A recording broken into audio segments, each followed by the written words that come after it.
Hello. Good evening sir. तो last class में अब कहाँ थी? लास्ट दो क्लास से सर मेरा नेट चला गया था, रूटर में कुछ अच्छा प्रॉब्लम। अच्छा। तो हमने प्रोजेक्टाइल मोशन में ख़त्म कर दिया है, ठीक है। तो अगर आपको चीज़ कुछ ना समझ में आया हो, ठीक है, अगर आप वीडियो देखिएगा तो फिर मुझसे अलग से क्लास कर लीजिएगा, मैं आपको फिर दोबारा करा दूंगा, ठीक है।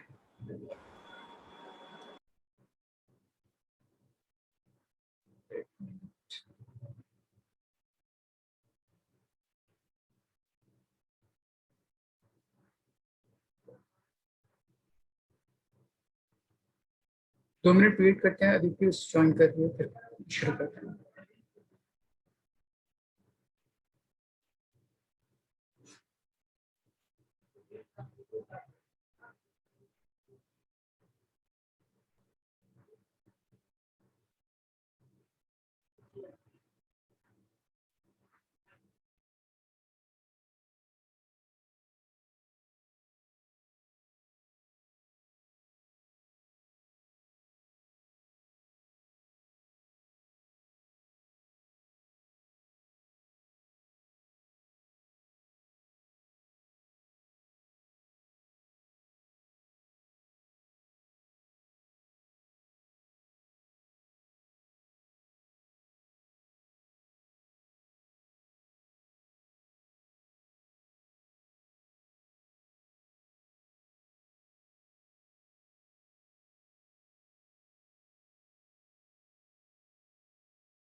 जब तक वो ज्वाइन कर रहे हैं, मैं आपको कुछ चीज़ें पीछे की मैं बता देता हूँ। प्रोजेक्टाइल में हमने क्या क्या पढ़ा था और कैसे डिफाइन करते हैं, ठीक है। प्रोजेक्टाइल हम सिंपली डिस्क्राइब करते हैं किसी भी ऑब्जेक्ट का मोशन अगर 2 डायमेंशनल प्लेन में हो, जैसे x coordinate and y coordinate दोनों, तो उसको प्रोजेक्टाइल मोशन बोलते हैं, ठीक है। एंड उससे रिलेटेड इंडिविजुअली हर कोऑर्डिनेट के अलॉन्ग क्या क्या टर्म डिफाइंड होता है, जैसे इनिशियल वेलोसिटी, एक्सेलरेशन, उसको यूज करके हम इक्वेशन ऑफ मोशन सिंप्लीफाई करते हैं, तो अलग अलग टर्म हम डिफाइन करते हैं, ठीक। ये सिंपली प्रोजेक्टाइल कहता है, ठीक। ओके, बस एक मिनट।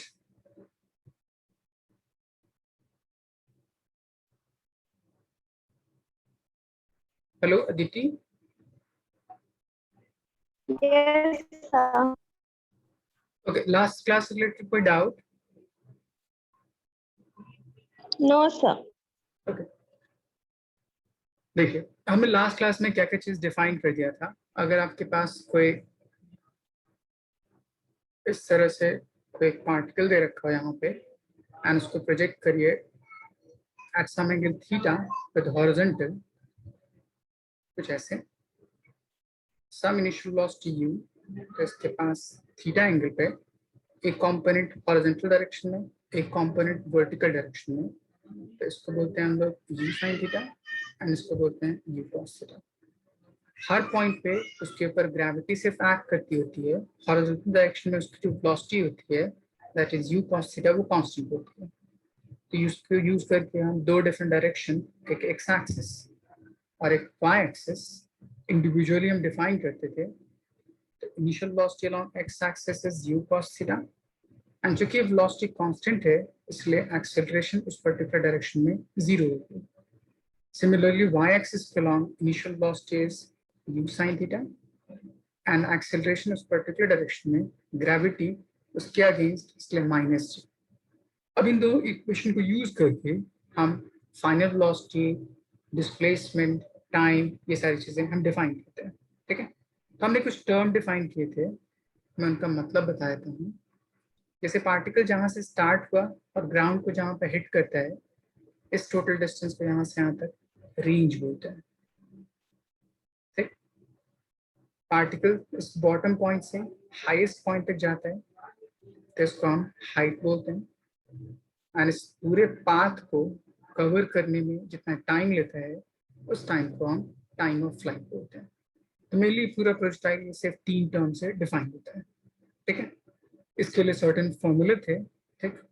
टाइम ऑफ फ्लाइट के लिए फॉर्मूला था 2 times of u sin theta by g।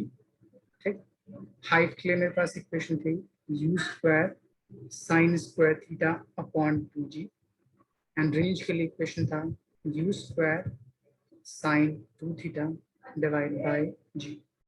अब इन्हीं तीनों इक्वेशन को यूज करके हम सारी चीजें डिफाइन करते हैं। ठीक है, हमने यहाँ तक पढ़ लिया था। ओके, इसके बाद हम नेक्स्ट टर्म डिफाइन करते हैं उस पर्टिकुलर प्रोजेक्टाइल से रिलेटेड। ठीक, एक टर्म होता है फाइनल वेलोसिटी। जैसे मैंने पीछे लिखा था x axis and y axis, उसके पास दो डिफरेंट कंपोनेंट। तो final velocity along x axis according to equation of motion u plus a times t। Acceleration चूंकि जीरो एक्स एक्सिस पे लॉन्ग, इसलिए उसको हटा दीजिए, और इनिशियल वेलोसिटी एक्स एक्सिस पे along simply u cos theta हो गया। तो ये मेरे पास final velocity along x axis simply u cos theta आता है।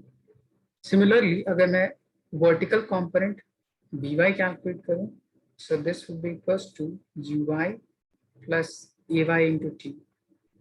Initial velocity along y-axis is u sin theta and acceleration along y-axis is g times t। तो ये मेरे पास फाइनल वेलोसिटी along y-axis होगा। अब इन दोनों को यूज करके, चूंकि एक दूसरे पर परपेंडिकुलर है, एक x एक्सिस पे लॉन्ग और एक y एक्सिस पे लॉन्ग, ये मेरे पास वर्टिकल कंपोनेंट, ये हॉरिजॉन्टल कंपोनेंट, तो इन दोनों का रिजल्टेंट कैलकुलेट करूंगा तो वो कुछ इस डायरेक्शन में जाएगा। लेट्स से इसकी वैल्यू v। तो दो vector which is inclined at 90 degree, तो उसका रिजल्टेंट हम कैलकुलेट करते हैं। So v equals to root under x component का स्क्वायर एंड y कंपोनेंट का स्क्वायर। तो ये आपको फाइनल वेलोसिटी उस पर्टिकुलर पार्टिकल की किसी भी इंस्टेंट ऑफ टाइम पे डिफाइन कर सकते हैं। आलिया समझ आया आपको? Yes, sir. ओके, अब इसके बेस पे मैं एक क्वेश्चन पूछता हूँ आपसे। ठीक है, एक इंपॉर्टेंट रिलेशन पूछता है। ठीक, find time for which velocity of body becomes perpendicular to its initial velocity। ठीक, ये क्वेश्चन पूछा था कंपटीशन में। ठीक, इसको सॉल्व कैसे किया जाए? तो देखिए, मेरे पास पूछा कि कितने टाइम में पार्टिकल की जो वेलोसिटी है, फाइनल वेलोसिटी, वो उसके इनिशियल वेलोसिटी पे कैसा हो जाए, परपेंडिकुलर हो जाए। पीछे देखिए प्रोजेक्टाइल में, यहाँ पे पार्टिकल स्टार्ट हुआ किसी इस पर्टिकुलर इंस्टेंट ऑफ टाइम पे, तो उसके पास दो कंपोनेंट है, एक है u cos theta along x axis and u sin theta along y axis. So मैं इनिशियल वेलोसिटी अगर मैं यहाँ से बोलूँ तो ये टर्म हो जाएगा u cos theta i cap plus u sin theta j cap. Next, किसी भी इंस्टेंट ऑफ टाइम पे उसके पास फाइनल वेलोसिटी हो जाएगी, तो v फाइनल, तो उसके पास दो component, x component and y component. x component की वैल्यू मैंने ऊपर डिराइव कर लिया है, which is u cos theta. तो ये टर्म हो जाएगा u cos theta i cap plus y की वैल्यू मेरे पास यहाँ पे डिफाइंड है, which is u sin theta minus g times t into j cap. तो मैं लिख सकता हूँ कि मेरे पास initial velocity and final velocity किसी भी इंस्टेंट ऑफ टाइम पे इतना डिफाइन हो सकता है। यहाँ तक कोई डाउट अदिति?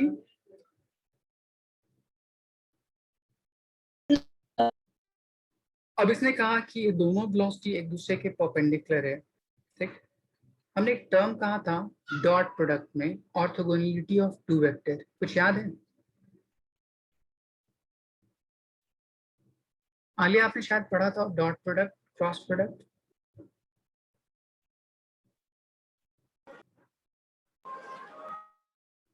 ऑर्थोगोनैलिटी कंडीशन क्या थी?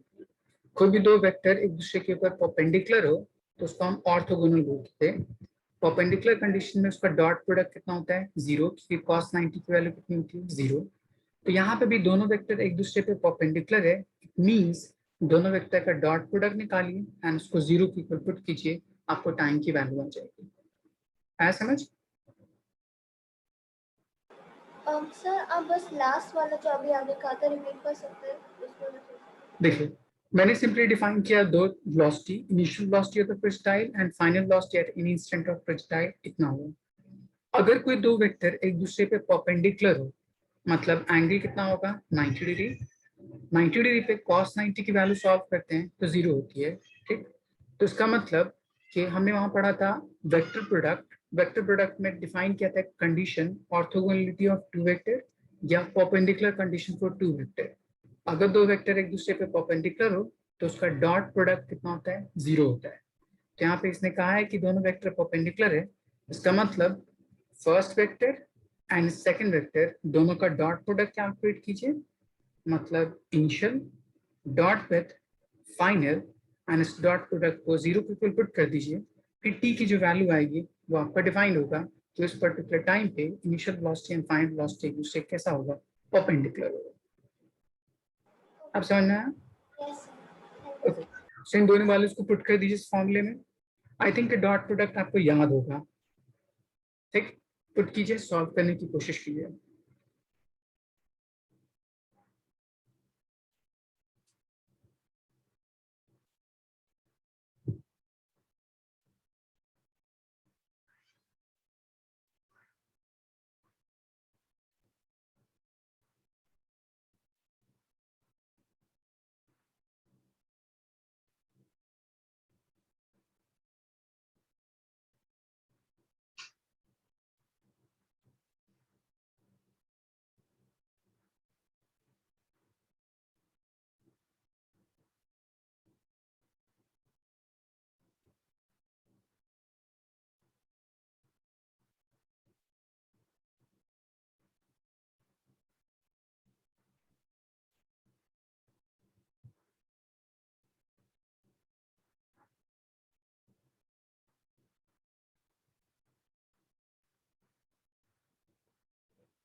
अदिति सॉल्व हुआ?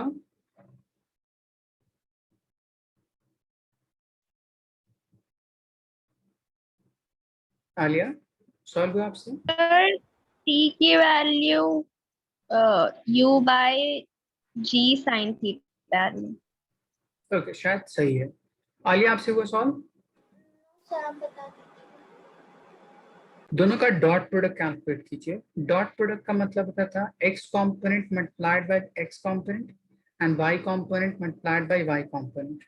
ठीक, सो मैं इसको इस तरह से लिखता हूँ, u dot v is equals to, इसका x component is u cos theta and उसका भी x component u cos theta plus first initial velocity का y component u sin theta and final velocity का y component u sin theta minus g into t। इस पूरे term को 0 के equal put कर दीजिए। ठीक, 0 के इक्वल पुट कीजिए, आप देखिए सॉल्व कीजिए, देखिए कितना आता है। तो ये टर्म आ जाएगा u square cos square theta plus u square sin square theta minus u sin theta times g into t should be equals to 0। इन दोनों को ऐड कीजिए तो साइन स्क्वायर कॉस स्क्वायर 1, तो पूरी वैल्यू हो जाएगी u square minus u times sine theta g into t is equal to 0। इसको सही ले जाइए तो हो जाएगा u square is equal to u sine theta g into t, ये सही जाकर डिवाइड में हो जाएगा u square upon u sine theta into g is equal to t. U cancel out, so this becomes u upon g times of sin theta। इस particular time पे दोनों velocity एक दूसरे पे क्या होगा, परपेंडिकुलर होगा। Yes sir. आया समझ? Yes sir. Yes sir. Okay, पीछे ये नोट डाउन कर लिया था ये वाला term. Yes sir. Yes sir. Okay, next, कभी कभी आपका जो क्वेश्चन गिवन होता है कभी ऐसे गिवन होगा, आपसे बोलेगा if velocity of a body at any instant is, suppose कर लीजिए 3I plus 4 minus 5 times t j cap. Then by using this, find first time of flight, second range, and third height. ठीक, तो इसको कैसे find out करने की कोशिश करेंगे? तो देखिए, इस टर्म को जो मैंने पीछे लिखा था उस टर्म के साथ कंपेयर करने की कोशिश कीजिए। ठीक, मतलब इसके पास दो कंपोनेंट है, एक मेरे पास x कंपोनेंट है और एक मेरे पास y कंपोनेंट है। तो x component 3, y component is 4 minus 5 times t, ऐसे लिख सकता हूँ। Yes, sir. अब देखिए, मैं जो पहली चीज कैलकुलेट करना है टाइम ऑफ फ्लाइट, तो इसका मतलब क्या होता है? अगर मैंने पार्टिकल को थ्रो किया किसी इस पॉइंट से, ठीक, तो पार्टिकल कुछ इस तरह से मूवमेंट करती है ऐसे, एंड देन फिर ग्राउंड को हिट करती है इस तरह। इस पूरे मोशन में अगर मेरे पास वर्टिकल कंपोनेंट इनिशियल वेलोसिटी यहाँ है, तो एट हाईएस्ट पॉइंट पे वर्टिकल कंपोनेंट की वेलोसिटी 0 होती है। तो यहाँ से यहाँ तक जाने में ऑब्जेक्ट कितना टाइम लैप्स लिया, उस टाइम को हम बोलते थे टाइम ऑफ एसेंट। तो मैं क्या कर सकता हूँ, इस पर्टिकुलर टर्म में वी की वैल्यू 0 पुट करूंगा एंड वहां से टी की वैल्यू आ जाएगी, वो टर्म टाइम ऑफ फ्लाइट आ जाएगा एंड टाइम ऑफ एसेंट आएगा, and then time of flight का रिलेशन होता था टू टाइम ऑफ एसेंट, क्योंकि वह जस्ट डबल होता है। ठीक, तो यहाँ से मैं टाइम ऑफ फ्लाइट कैलकुलेट कर सकता हूँ। ठीक, नेक्स्ट पार्ट, क्योंकि आपको initial velocity along x axis या final velocity along x axis हमेशा सेम होता है, चेंज नहीं करता, तो यही टर्म सेम रहेगा। ठीक, इस टर्म को जो पीछे मैंने वेलोसिटी लिखा था उस टर्म के साथ कंपेयर कीजिए, जैसे vx is equals to u times cos theta, और इसको लिख सकता हूँ vy is equals to u times of sin theta minus acceleration into time t, ऐसे लिख सकता हूँ। वो एक्सेलरेशन ग्रेविटी भी हो सकती है, कुछ और भी हो सकता है, डिफाइन नहीं है, तो इसलिए मैंने ऐसे लिख लिया। अब इसको कंपेयर कीजिए ताकि u cos थीटा की वैल्यू आ जाए, u sin थीटा की वैल्यू आ जाए एंड a की वैल्यू आ जाए। उसको यूज करके आप रेंज कैलकुलेट कर सकते हैं, हाइट कैलकुलेट कर सकते हैं। आया समझ? Yes, sir. तो आप सिर्फ टाइम ऑफ फ्लाइट निकालना सीख गए, इसको नोट डाउन कर लीजिए। ठीक, बाकी सारी चीजें आप खुद से कैलकुलेट कर सकते हैं। अदिति, आपको समझ आया? Yes, sir. Okay,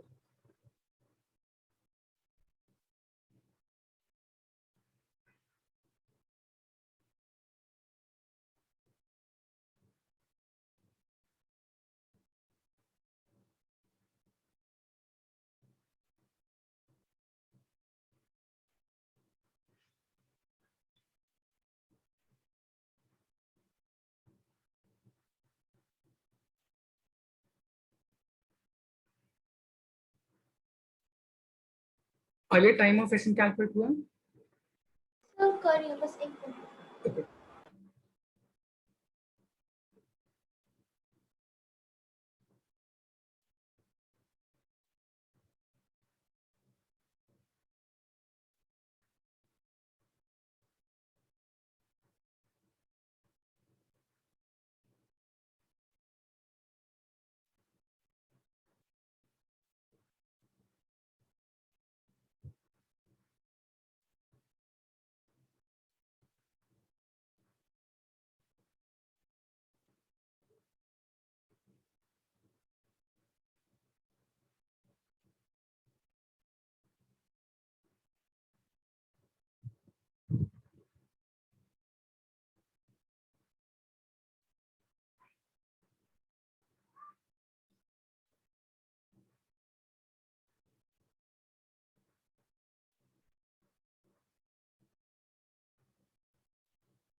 done.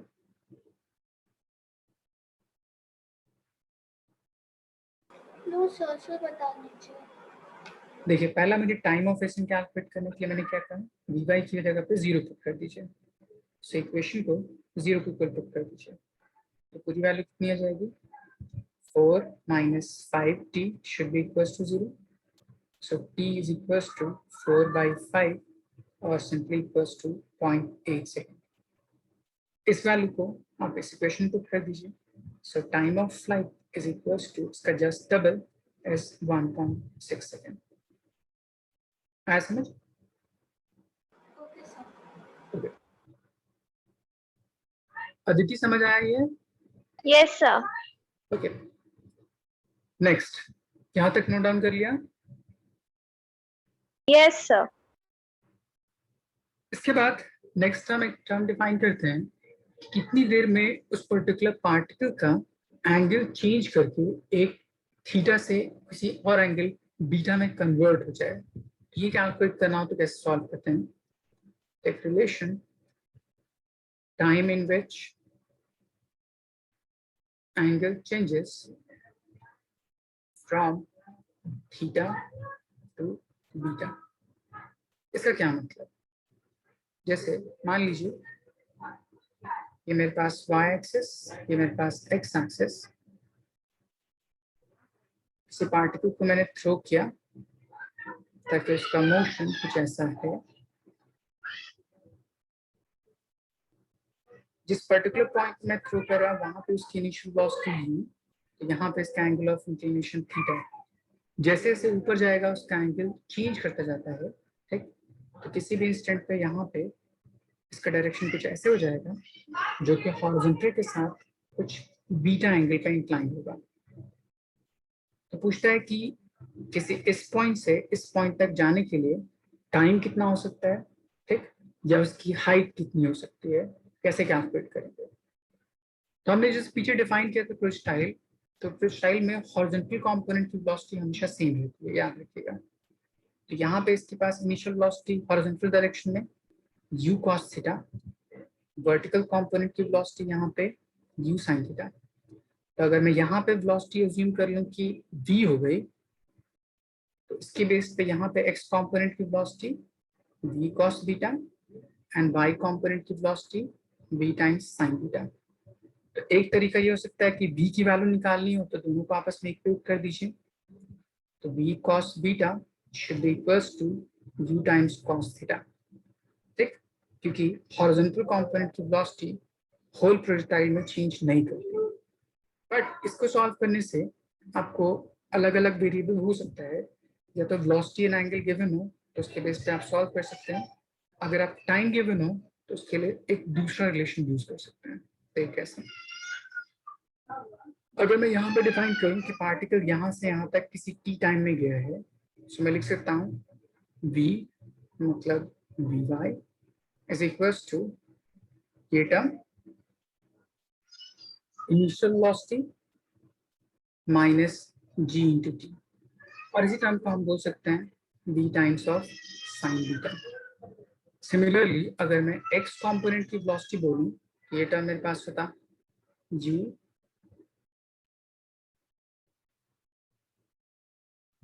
times cos theta and this should be equals to v times cos beta।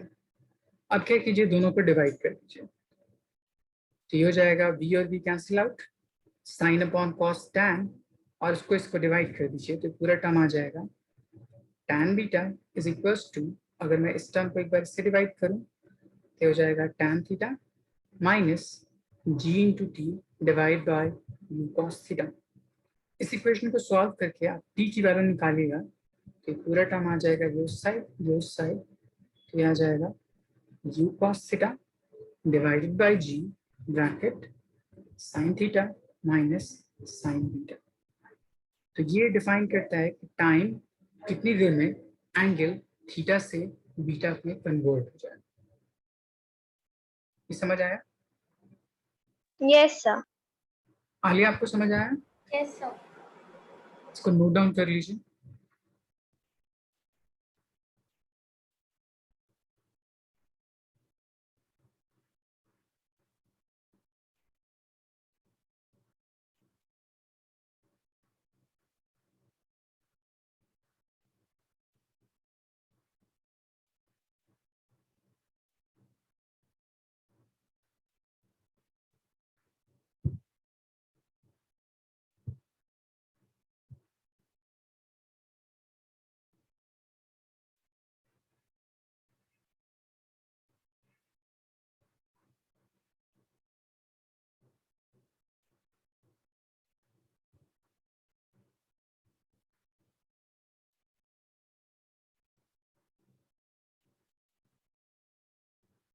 Yes, sir. Alia आपने लिख लिया? Yes, sir. देखिए नेक्स्ट पार्ट होता है जब हमने वेलोसिटी डिफाइन कर दिया, ठीक, तो एक टर्म होता है काइनेटिक एनर्जी का चेंज ड्यूरिंग प्रोजेक्टाइल, कैसे कैसे डिफाइन होता है, एंड उसके बेस पर डायरेक्ट आपको क्वेश्चन पूछा जा सकता है। देख कैसे,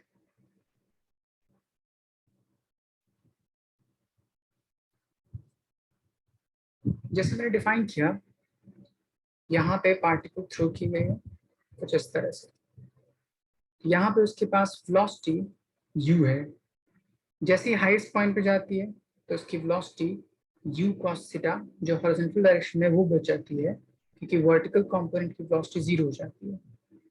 तो अगर मैं काइनेटिक एनर्जी इनिशियल कैलकुलेट करूं तो इसका फॉर्मूला होता है हाफ m वेलोसिटी का square which is u square.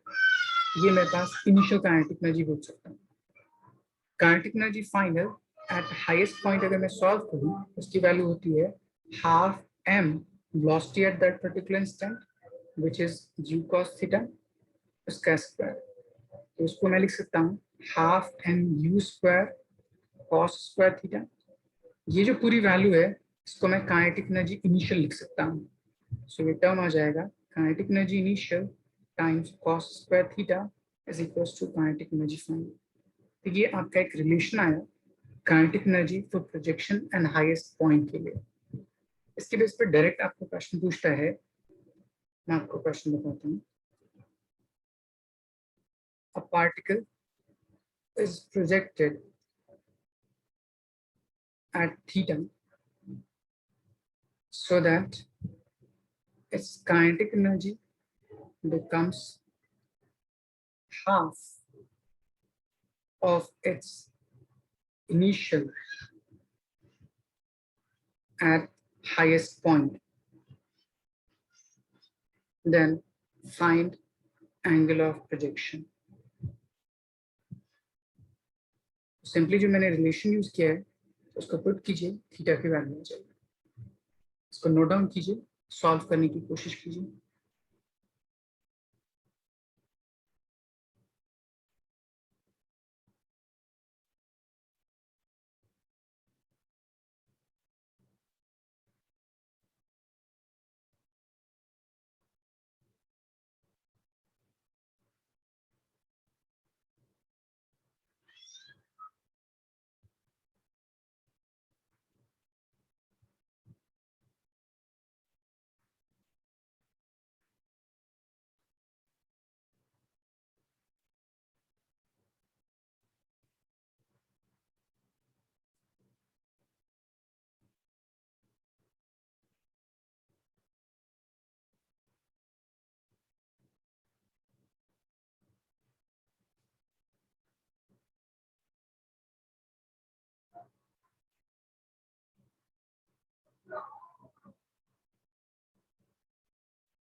Solve हो गया?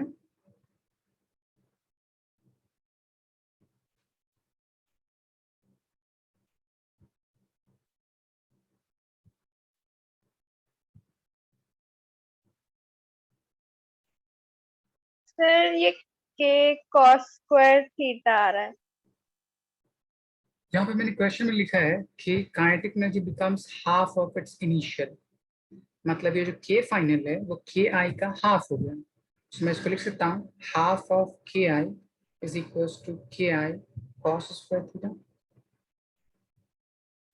Yes sir. अब यहाँ से थीटा की वैल्यू आ जाएगी।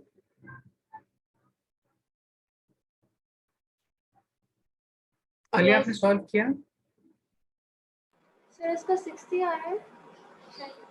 देखिए के आई कैंसिल आउट, तो cos square theta is equals to 1/2। ठीक, तो स्क्वायर अगर मैं यहाँ से हटाऊंगा तो रूट में जाएगा, तो यहाँ से लिख सकता हूँ cos theta is equals to 1/√2, and 1/√2 कितने एंगल के लिए होती है? 45 डिग्री के लिए, इसलिए थीटा वुड बी 45 डिग्री। आया समझ? Yes sir. आलिया समझ आया आपको? Yes, sir. ओके, सो हमने काइनेटिक एनर्जी डिफाइन कर दिया, ठीक। नेक्स्ट पार्ट इज एक टर्म कैलकुलेट करने के लिए बोलता है फाइंडिंग इक्वेशन ऑफ ट्रेजेक्ट्री। अगर आपको वेलोसिटी गिवन हो उसके बिहाफ पे, जैसे आपको क्वेश्चन दे देगा कि if velocity at any instant of time is 2i plus 3j, ऐसा कुछ दे रखा है, या आप मान लीजिए 3x, और आपसे बोले फाइंड इक्वेशन ऑफ ट्रेजेक्ट्री, तो कैसे फाइंड करेंगे? इक्वेशन ऑफ ट्रेजेक्ट्री का मतलब एक इक्वेशन जिसमें सिर्फ x एंड y हो डिस्प्लेसमेंट, उसके अलावा टाइम ना हो उस पर्टिकुलर इक्वेशन में, तो उसको इक्वेशन ऑफ ट्रेजेक्ट्री बोलते हैं, जो पाथ ऑफ प्रोजेक्टाइल को डिफाइन करता है। तो इसमें हम क्या करते हैं, इस वेलोसिटी के पास दो कंपोनेंट होगा, एक x कंपोनेंट, दूसरा y कंपोनेंट। तो x कंपोनेंट को अलग, y कंपोनेंट को अलग ब्रेक कर लीजिए। So vx is equal to 2। Velocity को अगर मैं डिस्प्लेसमेंट के टर्म में लिखूं तो dx ओवर dt लिख सकता हूं, व्हिच इज इक्वल टू 2। तो पूरा टर्म हो जाएगा dx is equal to 2 dt, integrating both side, so it will be 2 times t। ये आपका x कंपोनेंट यहां से कैलकुलेट। सिमिलरली अब मेरे पास y कंपोनेंट की वेलोसिटी दे रखी है 3x, so vy is equal to 3 times of x। x की वैल्यू मैंने कैलकुलेट कर रखा है, उसको यहाँ पुट कर दीजिए, so this becomes 6 times t। vy का मतलब displacement by time, which is equal to 6t। dt यहाँ पे डिवाइड में उससे जाएगा मल्टीप्लाई में, so dy is equal to 6t dt integration integration. तो dy का इंटीग्रेशन होता है y, 6 बाहर, t पे पावर 1, तो उसका इंटीग्रेशन होता है जितना पावर हो उसमें 1 प्लस कर दीजिए एंड उतनी टर्म से डिवाइड कर दीजिए, so this becomes 3 times t square. अब आपके पास x कोऑर्डिनेट भी है, y कोऑर्डिनेट भी है, बट दोनों में टाइम के रिलेशन में इक्वेशन दे रखा है। तो हम क्या करते हैं, x कंपोनेंट से t की वैल्यू निकालते हैं, सो दिस बिकम्स x अपॉन 2, और इस वैल्यू ऑफ t को y की इक्वेशन में पुट कर देते हैं, सो this becomes y is equals to 3 times t is equals to x by 2 उसका square, so this becomes x by 4 times। आया समझ? Yes. Yes, sir. तो कहीं भी आपको इक्वेशन ऑफ ट्रेजेक्टरी डिफाइन करना हो तो आप सिंपली क्या कीजिए, x कंपोनेंट कैलकुलेट कीजिए, y कंपोनेंट कैलकुलेट कीजिए, एंड देन t को एलिमिनेट करने की कोशिश कीजिए, ताकि आपका इक्वेशन सिर्फ x एंड y के टर्म में डिफाइन हो जाए, ठीक। वो आपका इक्वेशन ऑफ ट्रेजेक्टरी कैलकुलेट है, ठीक है। उसको नोट डाउन कर लीजिए।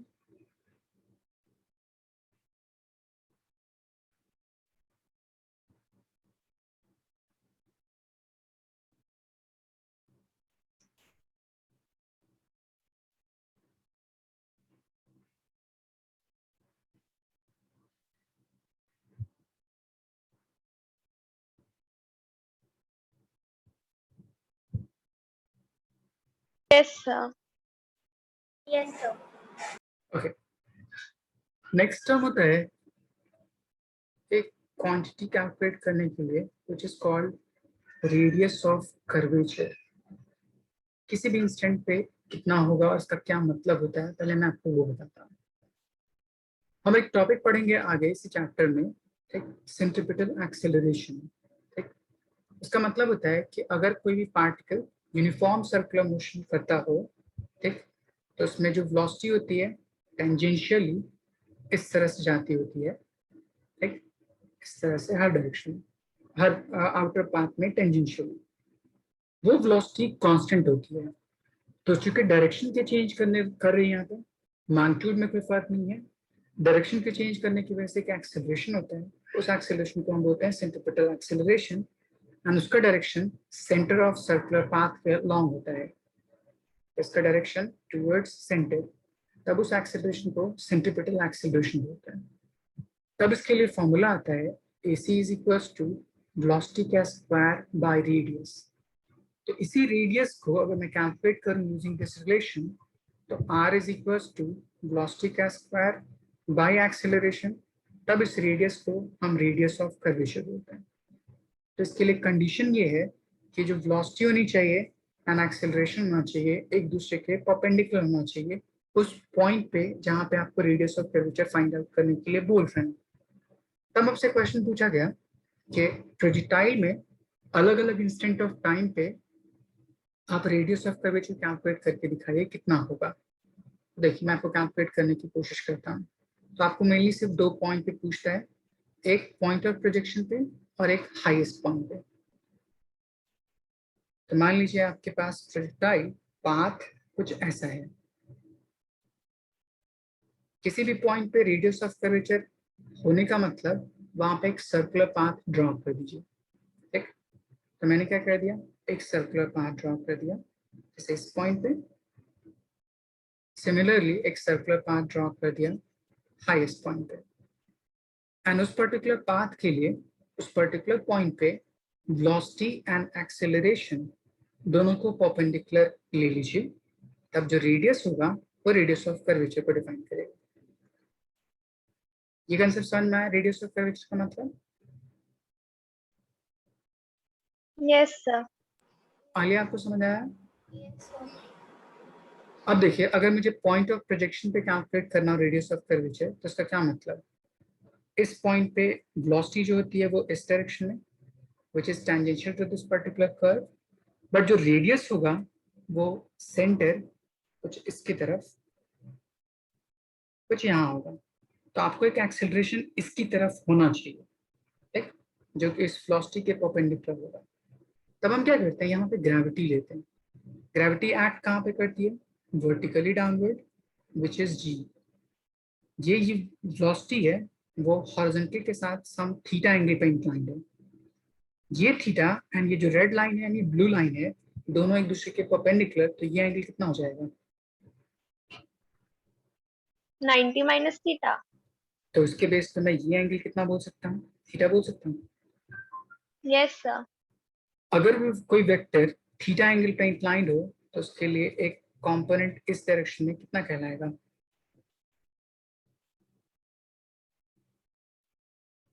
कॉस कंपोनेंट हो जाएगा, बोल सकता ना। Yes sir.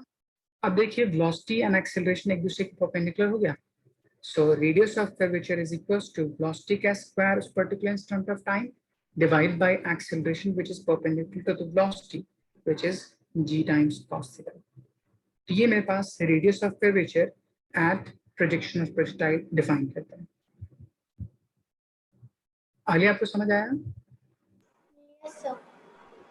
अगर मैं सेम टर्म हाईएस्ट पॉइंट पे कैलकुलेट करूं तो देखिए हाईएस्ट पॉइंट ये, यहाँ पे वेलोसिटी हॉरिजॉन्टल डायरेक्शन में u cos थीटा बचती है, एंड इस हाईएस्ट पॉइंट पे जो ग्रेविटी होती है वो इसके परपेंडिकुलर इस डायरेक्शन में व्हिच इज g, दोनों परपेंडिकुलर है।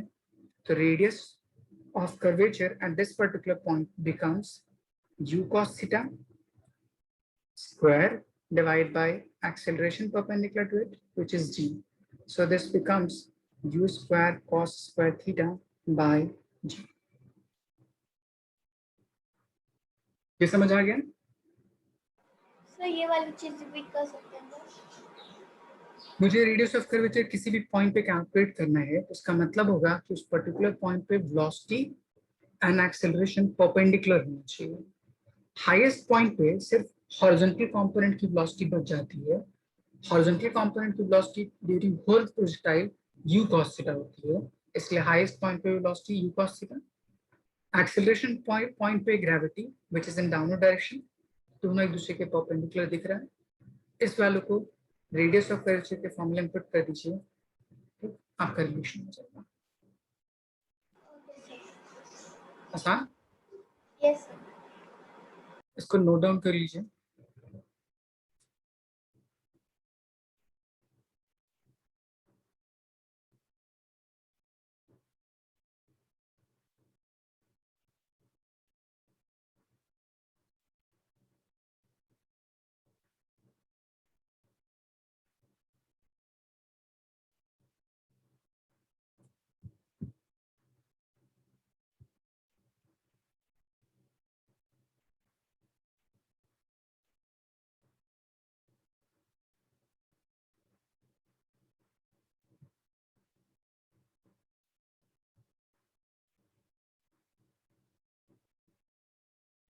लिख लिया? सर बस एक मिनट।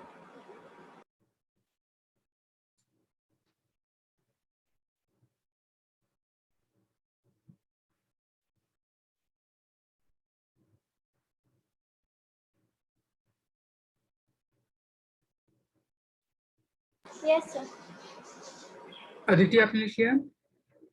Yes sir. मैं एक शॉर्टकट तरीका भी सिखाता हूँ उसको सॉल्व करने का, ठीक?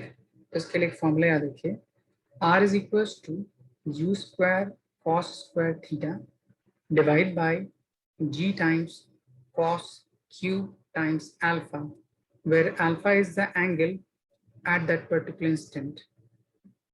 Alpha is angle with x-axis at that instant. अब देखिए इस फॉर्मूले को अगर मैं अप्लाई करूं एट हाईएस्ट पॉइंट पे वेलोसिटी एक्स एक्सिस के साथ कितना एंगल बना रहा है?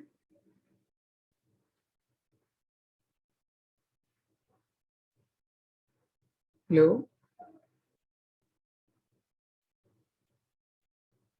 इस हाईएस्ट पॉइंट पे ये जो लाइन है एक्स एक्सिस के साथ कितना एंगल बना रहा है? Sir 90 degree. एक्स एक्सिस के तो पैरेलल है, 90 डिग्री कैसे है? Yes sir. तो अल्फा की वैल्यू यहाँ पे कितनी होगी? 0 डिग्री बोल सकता हूँ? Yes sir. तो कर दीजिए फॉर्मूले में, cos 0 की वैल्यू कितनी होती है? 1। तो क्या एग्जैक्टली सेम फॉर्मूला आ जाएगा ये? Yes sir. अगर पूछूं at the point of projection तो अल्फा एंड थीटा आपस में क्या होगा? इक्वल हो जाएगा? Yes sir. पुट कर दीजिए फॉर्मूले में, एग्जैक्टली सेम रिलेशन आ जाएगा? आ जाएगा ना? Yes sir. ओके, मतलब ये फॉर्मूला सही है, ठीक है? तो अब ये रिलेशन याद रखिएगा, ठीक है? और यहाँ तक कोई डाउट? ओके, तो यहाँ तक हमने प्रोजेक्टाइल डिफाइन कर दिया, ठीक, एंगल के बेस पे। इस प्रोजेक्टाइल की कंडीशन थी कि जिस पॉइंट से हम प्रोजेक्ट करते हैं एंड जिस पॉइंट पे ग्राउंड पे हिट करता है, दोनों का हॉरिजॉन्टल लेवल सेम होता है, ठीक? कभी कभी जानबूझ के आपसे एक ऐसा प्रोजेक्टाइल पूछेगा जिसमें एंगल या उसका जो प्लेन होगा थोड़ा सा डिफरेंट होगा, ठीक? वो कैसे पूछेगा मैं आपको स्पेशल कंडीशन सिखाता हूँ। जैसे अगर आपसे बोले कि मेरे पास कोई बिल्डिंग है इस तरह से, इस बिल्डिंग से मैंने किसी ऑब्जेक्ट को वर्टिकली थ्रो ना करके किसी एंगल पे थ्रो करूं, तब इसका जो मोशन होगा वो कुछ ऐसा हो जाएगा।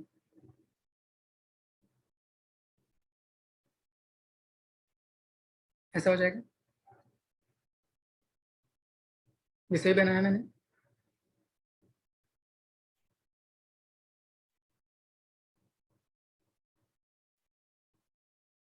ठीक, तो ये मैंने कोई पार्टिकल लिया एंड इसको किसी हाइट से थ्रो किया सच दैट कि दोनों का हॉरिजॉन्टल लेवल सेम नहीं है।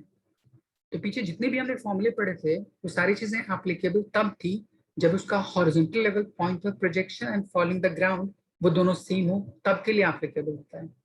अब अगर यहाँ पे अगर मैं इस तरह से प्रोजेक्टाइल दे दूं तब इसके लिए कैसे डिफाइन होगा? तो वो सारी चीजें एप्लीकेबल नहीं होती। तो इनके लिए अप्लाई क्या होता है? आप सिंपल डिफाइन कीजिएगा इक्वेशन ऑफ मोशन। तो इसको ब्रेक कर लीजिए इसके दो कंपोनेंट में, x component and y component. Suppose कर लीजिए यू है एट सम एंगल थीटा, तो यहाँ पे एक्स एक्सिस के लॉन्ग, वाई एक्सिस के लॉन्ग, ठीक? तो initial velocity along x axis is u cos theta, acceleration along x axis 0, initial velocity along y axis is u sin theta, and acceleration along y axis is minus g. इसको use करके आप displacement calculate कीजिए, x is equals to u cos theta into t, and इसको use करके आप displacement calculate कीजिए, y is equals to u sin theta t minus half gt square. And then हमने जब मोशन स्ट्रेट लाइन पढ़ा था तो वहां पर मैंने डिफाइन किया था किसी भी ऑब्जेक्ट को किसी पॉइंट से थ्रो कीजिए, उस पॉइंट ऑफ प्रोजेक्शन को ओरिजिन मान लीजिए। अपवर्ड सारी चीजें पॉजिटिव, डाउनवर्ड सारी चीजें नेगेटिव। तो अगर आपको कैलकुलेट करना हो टाइम ऑफ फ्लाइट तो इसका मतलब होगा कि उस ऑब्जेक्ट को किस हाइट से ड्रॉप की जा रही है या थ्रो की जा रही है। ये हाइट h ले लीजिए, किसकी जगह पे? y की जगह पे, एंड देन वहां से t की वैल्यू सॉल्व कर लीजिए, आपको टाइम ऑफ फ्लाइट दे देगा। उस टाइम ऑफ फ्लाइट की वैल्यू को अगर मैं इस इक्वेशन पुट कर दूं तो यहाँ से यहाँ तक रेंज कितना हो सकता है वो उसको डिस्क्राइब कर देगा। आया समझ? Yes sir. तो इस तरह का प्रोजेक्टाइल जब भी पूछे तो आप सिंपली ये दो इक्वेशन अप्लाई कीजिएगा। आसान? Yes sir. आलिया, आपको कोई डाउट? No, sir. इसको नोट डाउन कर लीजिए।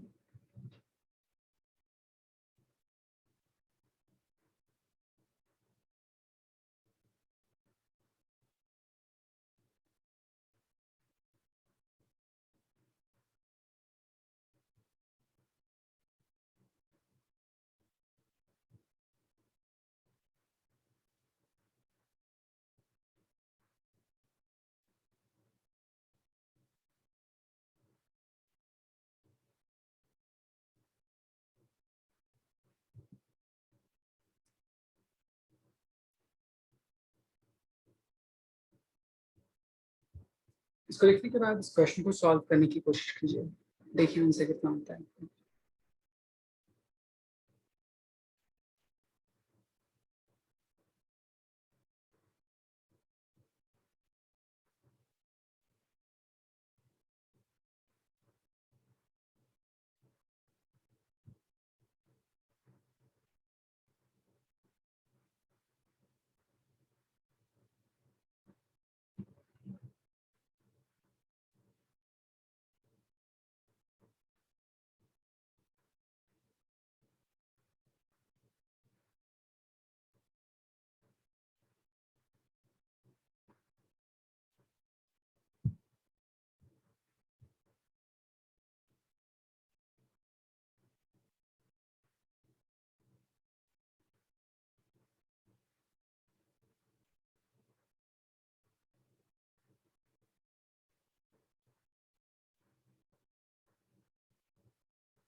सॉल्व हुआ?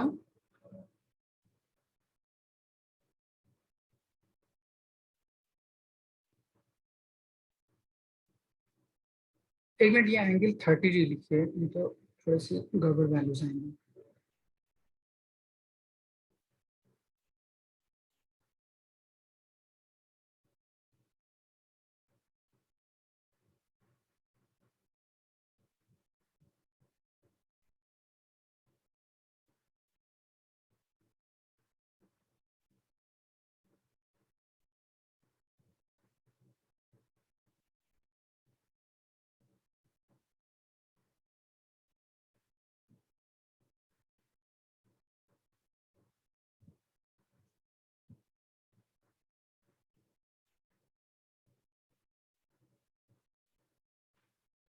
इसका आंसर 1 आ रहा है range is equal to 1 metre. Sir, पता नहीं 1 आ रहा है आलिया, सर। आपसे हुआ? एक मिनट। So मैं कर रही हूँ बस। अच्छा ठीक है, एंगल 30 पुट कीजिए पहले इस y वाले इक्वेशन में, वहां से t की वैल्यू आ जाएगी, उसको आप इस इक्वेशन पुट कर दीजिएगा, सर रेंज आ 40 जाएगी। मीटर आ रहा है। शायद हो सकता है, देखना पड़ेगा।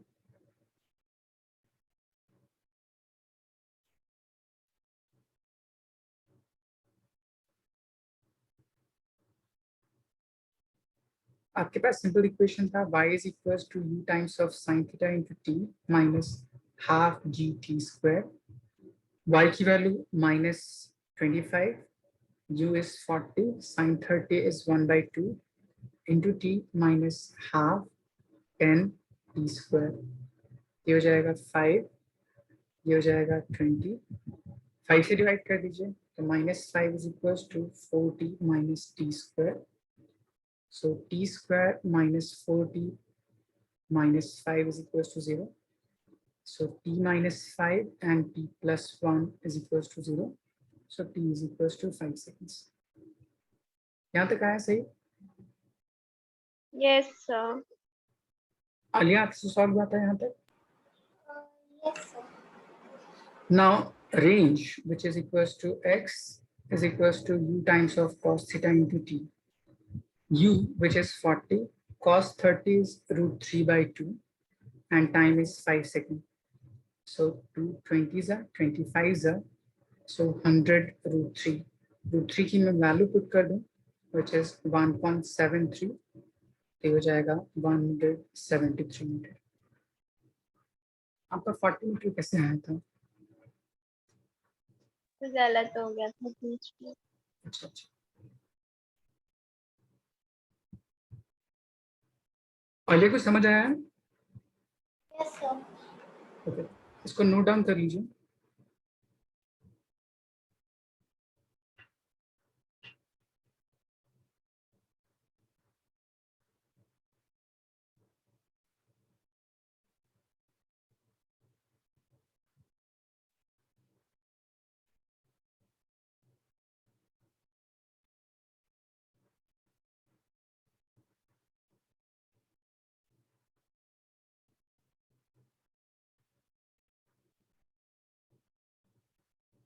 Yes, sir.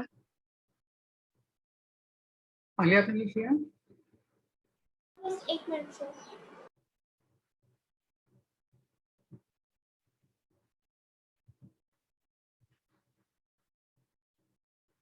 Yes, sir. तो यहाँ तक आपका प्रोजेक्टाइल था, खत्म हो गया.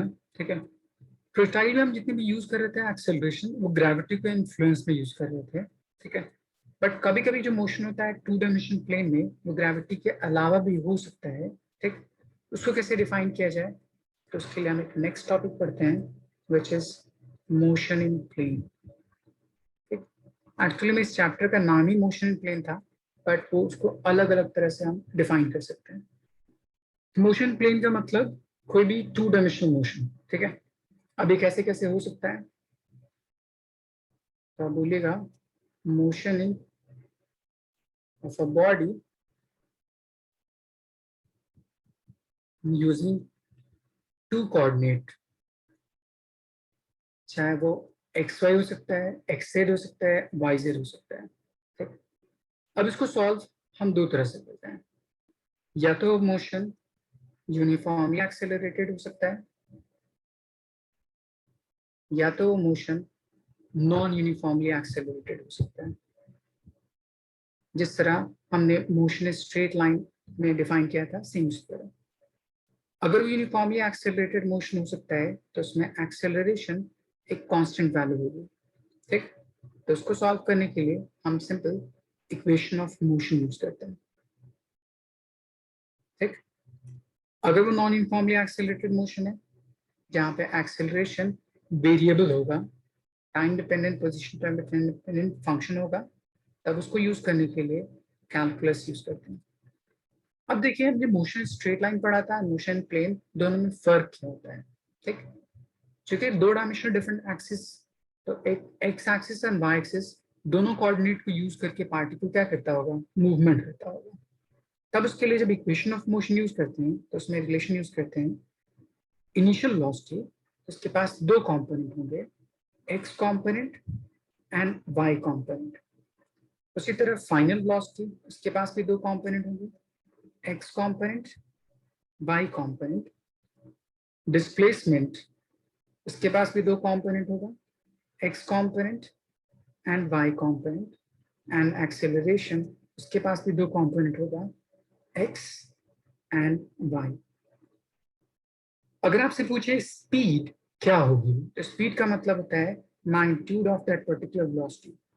तो अगर आपसे पूछे स्पीड, तो इसका मतलब होगा रूट अंडर एक्स कंपोनेंट का स्क्वायर एंड वाई कंपोनेंट का स्क्वायर. अगर आपसे पूछे डिस्टेंस, तो उसका मतलब होगा mod of r, which is equals to root under x square y square. अब इसको हम सॉल्व कैसे कर सकते हैं, तो या तो हमें सिंपली इस इक्वेशन अप्लाई कर दें, नॉर्मल जो इक्वेशन ऑफ मोशन होता है, एंड हर टर्म के लिए वहां पे दो टर्म डिफाइंड होगा, वैसे आप सॉल्व कर लीजिए. ठीक. उस पूरे इक्वेशन सॉल्व करने में सिर्फ टाइम कॉमन होता है, बाकी सारी चीजें क्या हो सकती हैं, चेंज हो सकती हैं. ठीक. इसका मतलब जैसे अगर हम बोलूं कि स्पेस है ये मेरे पास x coordinate and y coordinate, किसी भी इंस्टेंट ऑफ टाइम पार्टिकल कुछ इस पॉइंट पे था, तो इसका मतलब होगा कि वो कुछ x distance and y distance पे पहले से प्रेजेंट है। तो इसको आप x इनिशियल बोल दीजिए, y इनिशियल बोल दीजिए। अगर ये मूवमेंट किया कुछ इस पाथ के लॉन्ग, कुछ देर बाद पार्टिकल यहाँ पे पहुंच गया, तो यहाँ पे मेरे पास x coordinate final and y coordinate final यहाँ आ गया। तो मैं बोल सकता हूँ कि अगर इस पॉइंट पे टाइम की वैल्यू 0 सेकेंड है, तो वो x एंड y दोनों के लिए 0 ही सेकेंड होगी। अगर मैं इस पॉइंट पे टाइम की वैल्यू 2 सेकेंड बोलूँ, तो इस x एंड y दोनों के लिए टाइम 2 ही सेकेंड होगा। तो इसका मतलब हुआ किसी भी इंस्टेंट ऑफ मोशन अगर हो किसी भी कोऑर्डिनेट के लॉन्ग, तो उन दोनों कोऑर्डिनेट के लॉन्ग टाइम हमेशा क्या होता है, कांस्टेंट होता है। ये बात समझ में आई? Yes, sir. ठीक, तो इस पूरे मोशन में आप क्या कीजिए, टाइम इज कांस्टेंट और सेम फॉर बोथ कोऑर्डिनेट। ठीक, अब इसको सॉल्व करने के लिए एक मेथड ये हो सकता है कि आप x कंपोनेंट को अलग कर लीजिए, y कंपोनेंट को अलग कर लीजिए, इंडिविजुअल इक्वेशन फाइंड कीजिए, x के लिए, वेलोसिटी के लिए, डिस्प्लेसमेंट के लिए, जो भी टर्म कैलकुलेट करना उसके लिए, एंड फिर दोनों को कंबाइन करके स्पीड, डिस्टेंस, ये सारी चीजें डिफाइन कर सकते हैं। या दूसरा नहीं तो वेक्टर के टर्म में यूज कर सकते हैं, आपको जो आसान लगता हो उसके अकॉर्डिंग यूज कर सकते हैं। ठीक, तो हमने पहला टर्म डिफाइन कर दिया। अगर एक्सेलरेशन कांस्टेंट हो, सिंपल इस टर्म को यूज करते हैं उस इक्वेशन ऑफ मोशन में। ठीक, सेपरेट आउट कर लीजिए x कंपोनेंट को अलग, y कंपोनेंट को अलग, एंड देन इक्वेशन अप्लाई करके जो भी टर्म अननोन या फाइंड आउट करने के लिए पूछ रहे हैं उसको कैलकुलेट कर सकते हैं। पहले यहाँ तक लिखिए, मैं आपको क्वेश्चन से समझाता हूँ कि मैं कहने का मतलब क्या है।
Done, sir.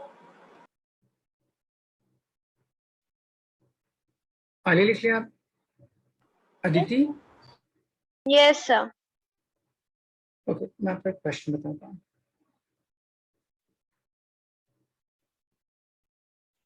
If initial velocity of a body is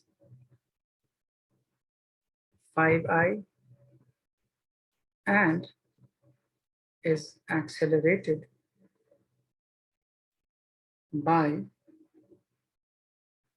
3I plus 4J, यहाँ पे इसकी यूनिट गिवन होगी metre per second square. Then find y when x is 84 meter. Also find speed of body at this instant.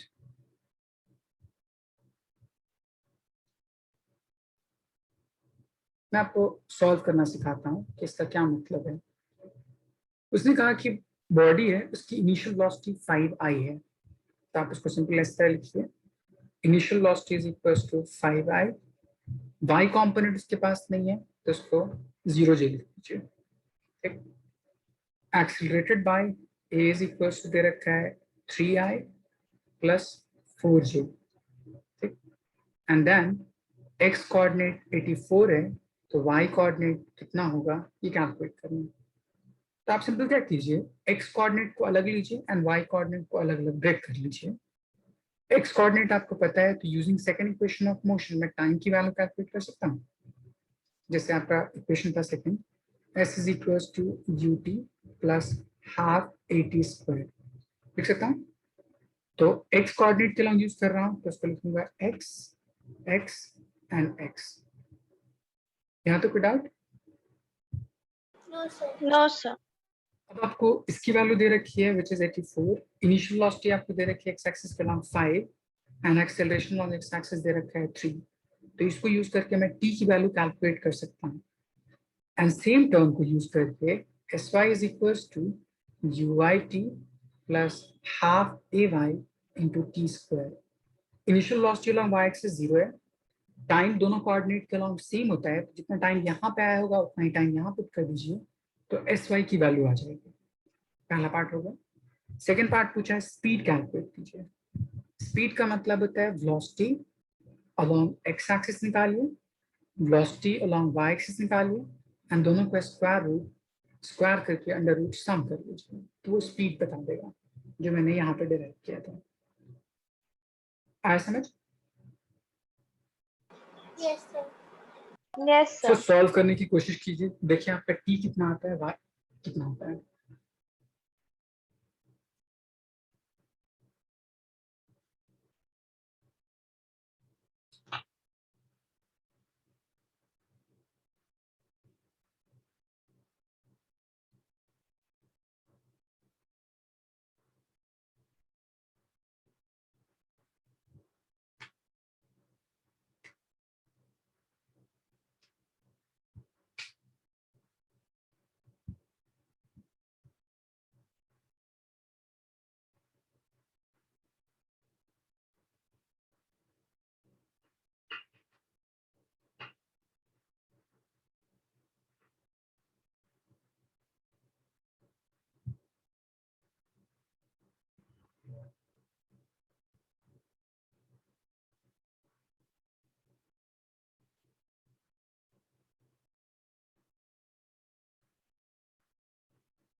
Solve हुआ?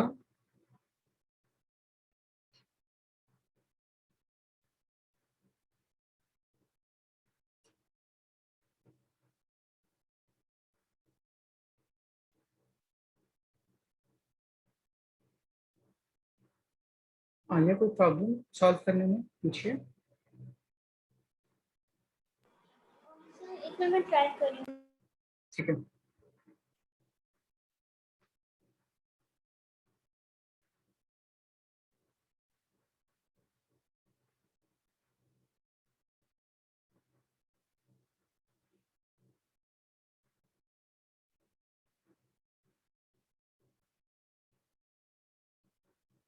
Sir नहीं आ रहा।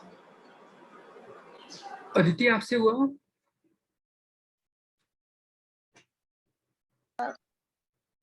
Sir देखिए आगे। देखिए मैं सॉल्व करता हूँ। x is equals to uxt plus half times of axt square. X is equals to 84. Initial velocity is 5 into t plus half into 3t square. 2 से multiply कर दीजिए, so this becomes 3 times t square plus 10t minus 8 to the 16 0. ऐसा ही कुछ आया? Yes sir. तो शायद middle term splitting आपको नहीं समझ में आ रहा है. 3 into 168, 3 into 2 into 84,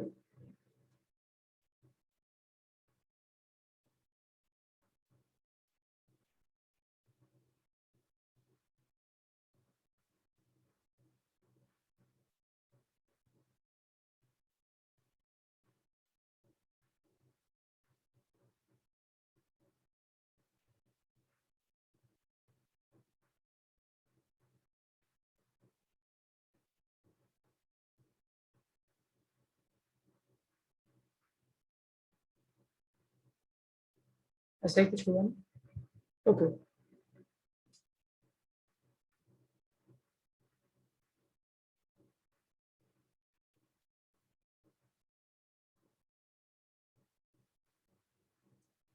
Oh, 6, 7, 42, 3, 9, 18.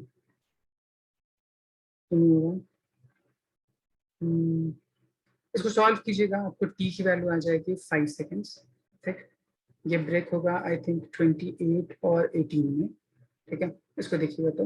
ठीक है, एंड फिर वहां से सॉल्व कीजिएगा तो आपको टी की वैल्यू 5 सेकेंड्स आ जाएगी. 18 into 28 आई थिंक ऐसा ही कुछ होगा. हाँ, शायद ऐसा ही कुछ आएगा. तो उसका डिफरेंस 28 है. तो minus plus 28t minus 10t minus 18t 168. तो इसके साथ कॉमन सॉल्व कीजिएगा या कुछ थर्ड डिफरेंस आएगा. ठीक है, तो इस तरह सॉल्व करके आप टी कैलकुलेट कर लीजिएगा. टी की वैल्यू 5 आएगी, 6 आएगी. नहीं, थोड़ा सा गलती मैंने कर दिया. टी की वैल्यू 6 आनी चाहिए.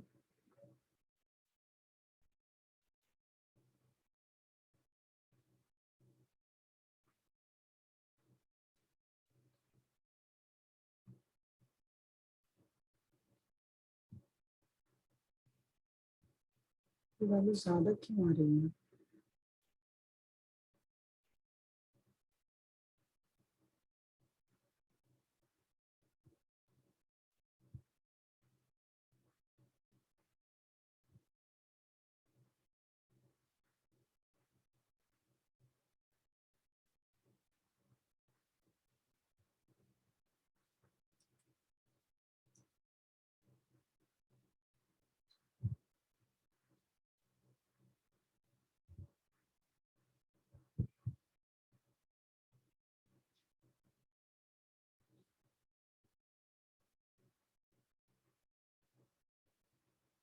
हाँ सही तो है, मैंने थोड़ा गड़बड़ कर दिया.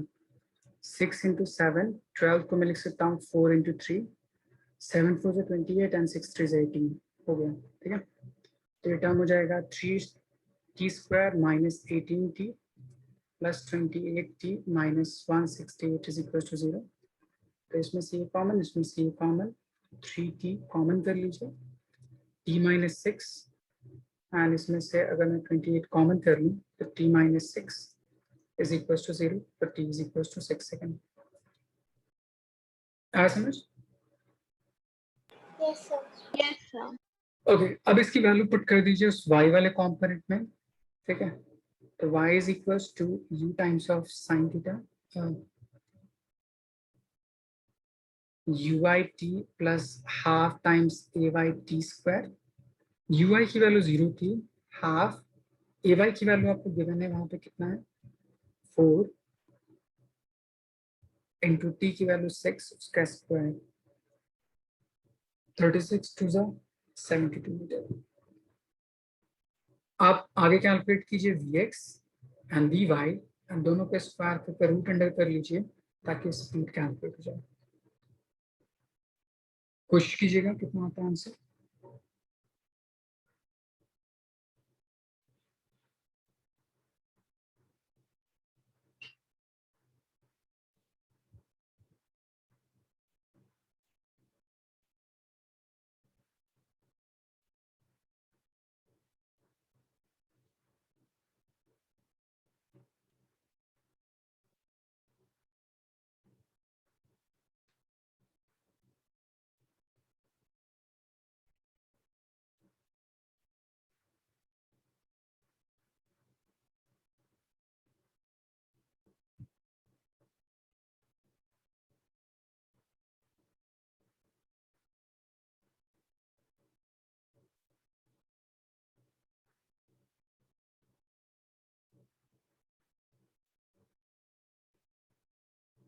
सॉल्व हुआ v x and v Y.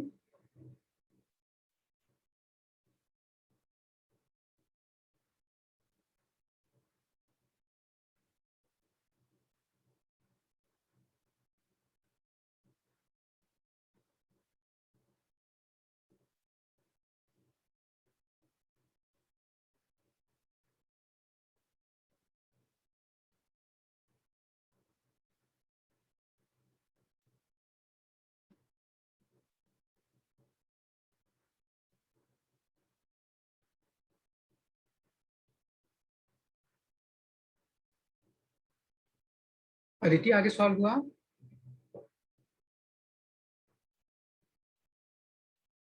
Yes sir, करिए 1 मिनट। ओके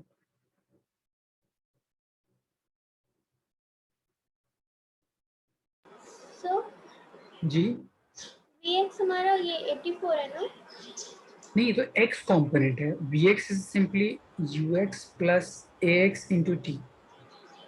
ओके ओके तो ux पता है, ax पता है, t पता है, तो उसके बेस पे vx आ जाएगा। और उसी तरह uy plus ay into T vy आ जाएगा।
हो गया solve.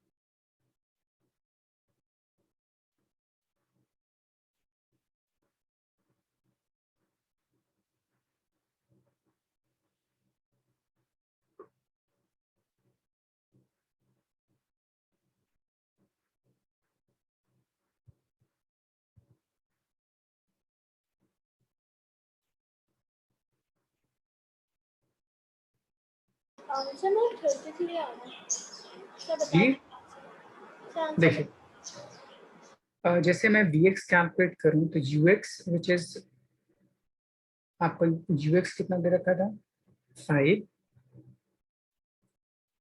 Plus ax 3 into 6, 6 3 is 18 plus 5 which is 23 metre per second.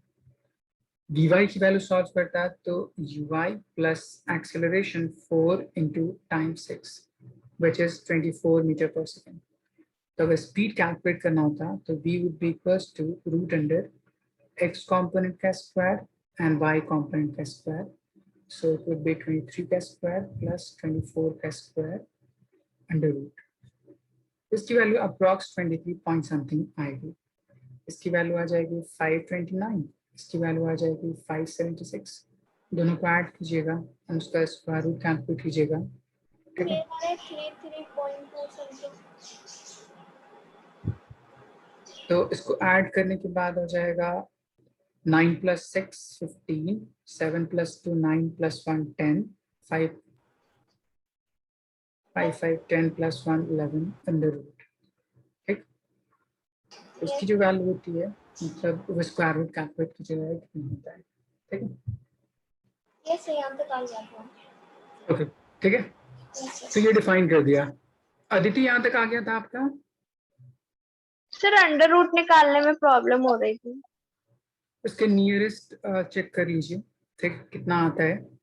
तो 10,024 सर ये इसको nearest- अंडर रूट में ही नहीं छोड़ सकते? छोड़ दीजिए, अगर आपको नहीं याद होता है तो, नहीं याद अगर हो तो। देखिए, एक अनदर क्वेश्चन आसान से देता हूँ, खुद से ट्राई करने की कोशिश कीजिएगा। ठीक, a body of mass 2 kg is moving horizontally at 12 meter per second, is acted by force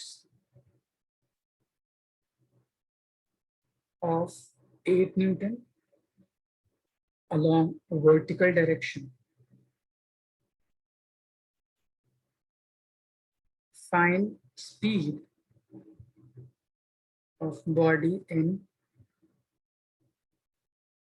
4 seconds.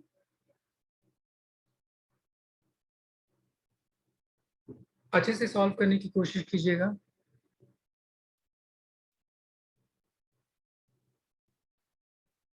X component y component को ब्रेक कर लीजिए, vx एंड vy की वैल्यू फाइंड आउट कर लीजिए, हम उसके स्क्वायर रूट कर दीजिए, सम करके स्क्वायर करते हैं।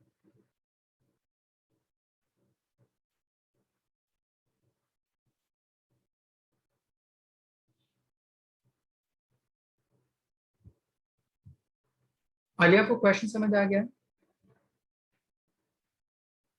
सर एक बार ट्राई कर ले। यस ठीक। सर, आ गया था समझ। ठीक है, ठीक।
सर ये हाँ, यहाँ आगे नहीं हो रहा है।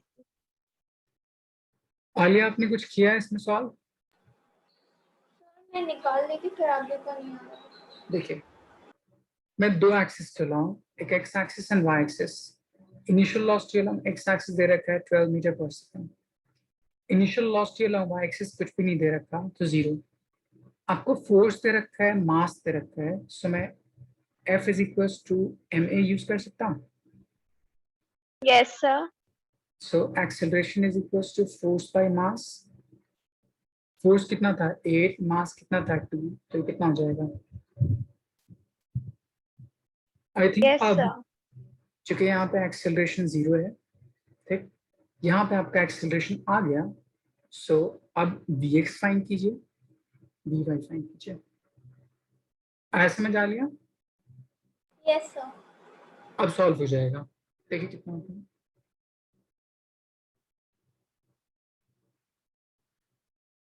सर हमारा ax क्या है? एक्सेलरेशन लॉन्ग एक्स एक्सिस 0 है ना, कि पार्टिकल हॉरिजॉन्टल डायरेक्शन में कांस्टेंट वेलोसिटी से मूव कर रहा है।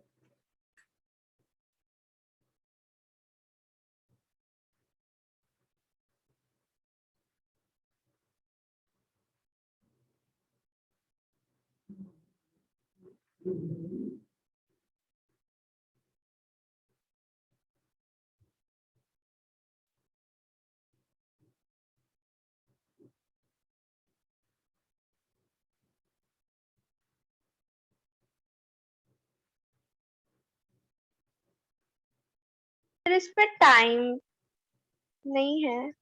दे रखा था मैंने, timing yes 4 sir, second. Yes.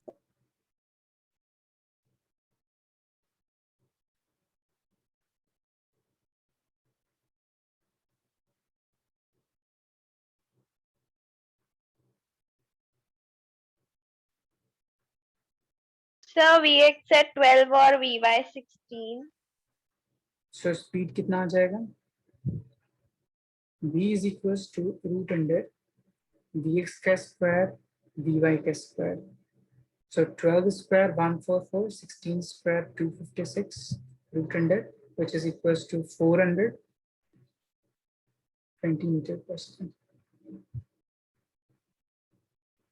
और ये समझ आया आपको? Yes sir. सो हमने सिंपली डिफाइन कर दिया मोशन जब यूनिफॉर्मली एक्सेलरेटेड हो तब simple equation of motion apply करते हैं, x coordinate and y coordinate individually and then उसको फिर सॉल्व करते हैं इस तरह। अगर आपको इसी में नॉन यूनिफॉर्मली एक्सेलरेटेड मोशन पूछे तो उसको सॉल्व कैसे करेंगे? ठीक है, देखिए for non uniformly accelerated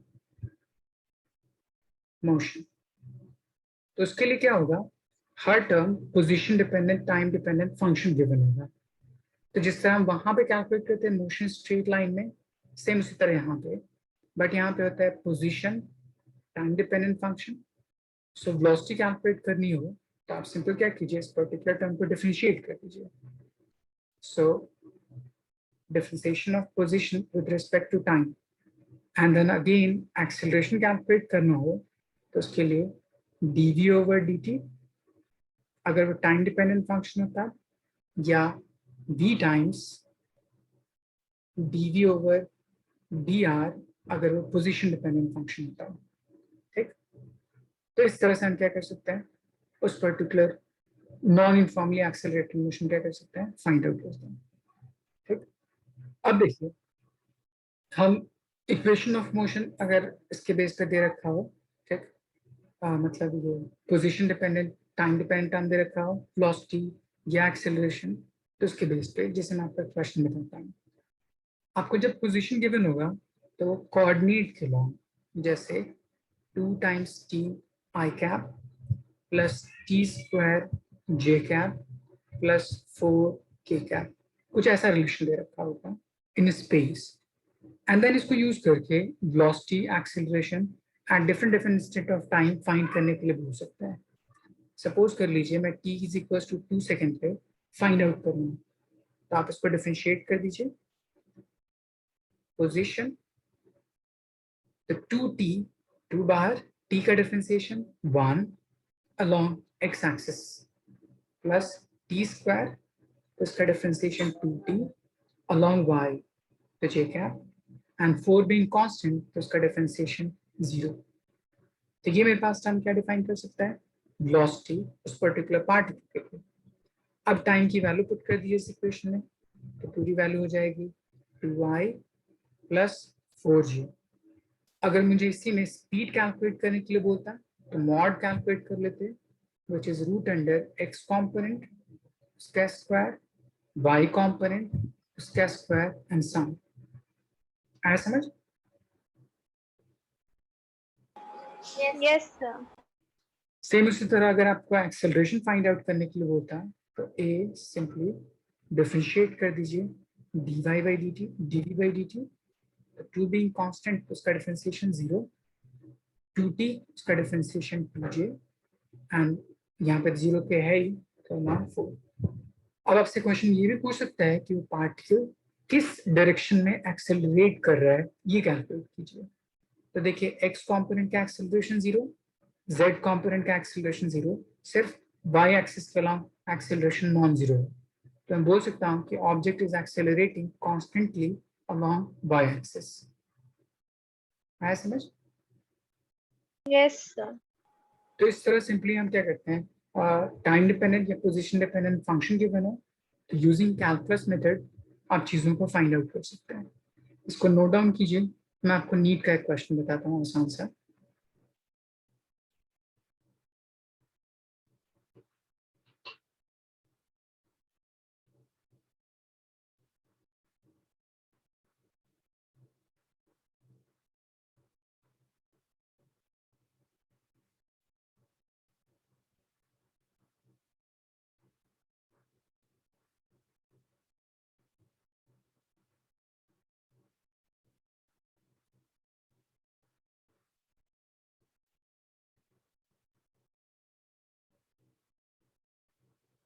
yes sir.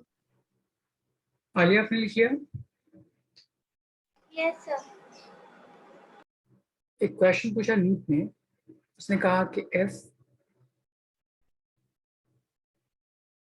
x is equals to alpha times t and y is equals to beta times t square, find speed of body in 1 second.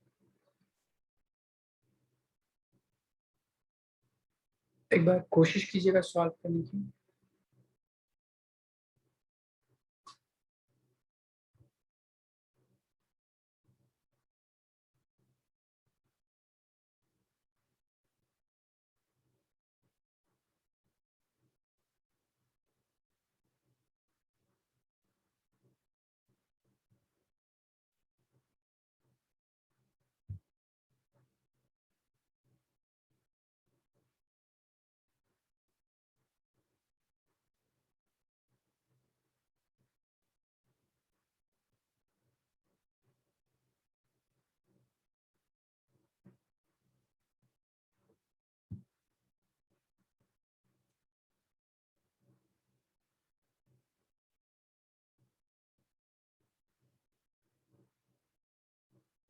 Alia कोई doubt? Sir, एक minute अभी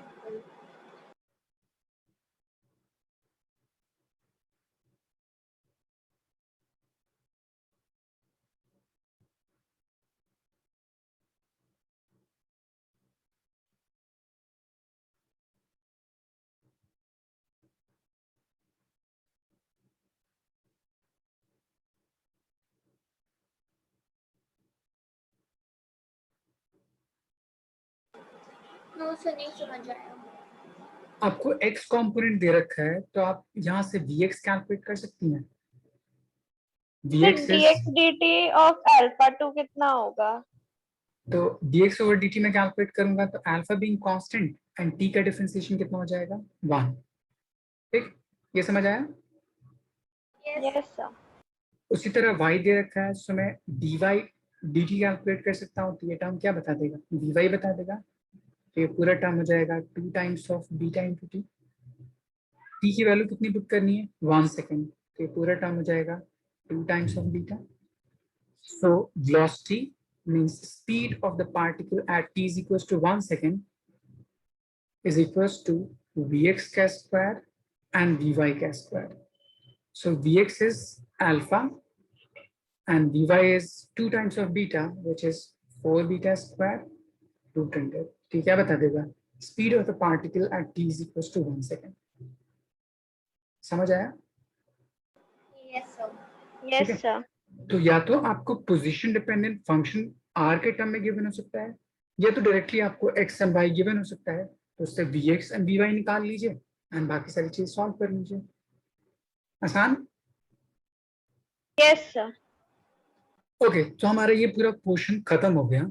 ठीक है, इस chapter में सिर्फ 2 portion और बाकी है, एक रिलेटिव मोशन एंड दूसरा सर्कुलर मोशन। ठीक है, तो मैं आपको नेक्स्ट क्लास में ये दोनों टॉपिक डिफाइन करूंगा। ठीक है, यहाँ तक कोई यस डाउट तो नहीं आज क्लास से रिलेटेड? No sir. ओके, तो मैं जितनी सारी चीजें कराया हूँ उसको एक बार फिर से खुद से कोई करने की कोशिश कीजिएगा।